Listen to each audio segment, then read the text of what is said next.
This is the story of how 13 small colonies took on the most powerful empire the world had ever seen and became the United States of America. Hey, I'm Elliot, and I'm obsessed with history. Using modern AI, I bring real moments from the past back to life. And today, I'm telling you the greatest story of all, how America was born. For years, the colonists in America were proud to be British. They drank British tea, named their towns for British kings, and never dreamed of anything else. And then the empire they loved started taking their money. New taxes to pay for a war fought an ocean away. And what stung most wasn't the money. It was that nobody had asked them. 3,000 miles away, men they'd never met were deciding their lives. They taxed us, and not one of us has a say in it!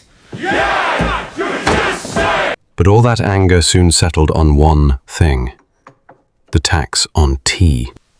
And one freezing December night in Boston, a group of men decided they were done waiting. Tonight, we send them a message.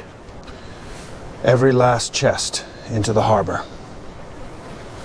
They disguised themselves as Native Americans, partly to hide who they were, and partly to send a message. They were not Britain's subjects anymore. They were Americans. Quietly, in the dark, they boarded 3 British ships loaded with tea. Into the sea. All of it. 90,000 pounds of British tea gone into the harbor. Your Majesty, the colonists in Boston have thrown an entire shipment of tea into the harbor. Then Boston will pay for it. The king sent his navy to seal off Boston's harbor. No ships in, no ships out. The city was trapped. And every colony understood the message. If Britain could do this to Boston, no one was safe. After the Tea Party, the king punished Boston hard. He didn't just close the harbor, he filled the city with soldiers. They stood on every corner. They watched the people. They searched homes whenever they pleased. Boston wasn't being protected. It was being controlled. The colonists could feel a fight coming. So in a nearby town called Concord, they quietly began hiding guns and gunpowder, so that if they ever had to defend themselves, they'd be ready. But the British found out.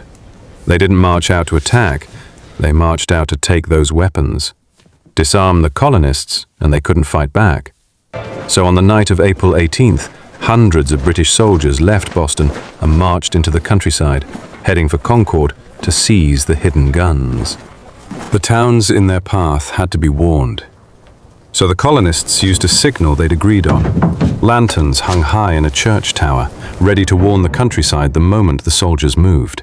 That night, the signal blazed to life, and a man named Paul Revere rode out, racing from town to town, warning everybody. The British are coming! The British are coming!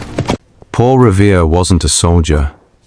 He was a silversmith who knew that riding out that night could get him killed, and he went anyway, galloping from Boston to Lexington and waking dozens of homes along the way. A British patrol finally caught him and took him prisoner, but by then it didn't matter, because the alarm had already spread from town to town. John, please be careful. It'll be okay. By morning, the militiamen were awake and armed. Their captain, John Parker, gave one order. Stand your ground. Don't fire unless fired upon. But if they mean to have a war, let it begin here. They were afraid. They were about to face the mightiest army on earth. But the British had missed something. You can take a man's guns, but you can never take his courage. The colonists held their line. The British took their positions. For one long moment, no one moved. And then, a single shot. To this day, no one knows who fired it, but it cracked across that field and never stopped echoing. The war had begun. That single shot became a war. They raged for over a year. And still, the colonies had never said out loud what they were fighting for. To be free. By the summer of 1776, the colonies had a choice to make. They could give up, apologize to the king, and hope to be forgiven, or they could do something no colony had ever dared, declare themselves a free and independent nation. They chose freedom. Then let us be free. I, free and independent. And they asked a young Virginian named Thomas Jefferson to put it into words. It was a stunning idea. We hold these truths to be self-evident, that all men are created equal. No nation had ever been founded on such a promise, that ordinary people, not rulers, would hold the power. On July 4th, 1776, the leaders of the 13 colonies gathered to sign their names to it. With those signatures, something new was born into the world. There. His Majesty can read that without his spectacles. A nation that would belong to its people. The United States of America.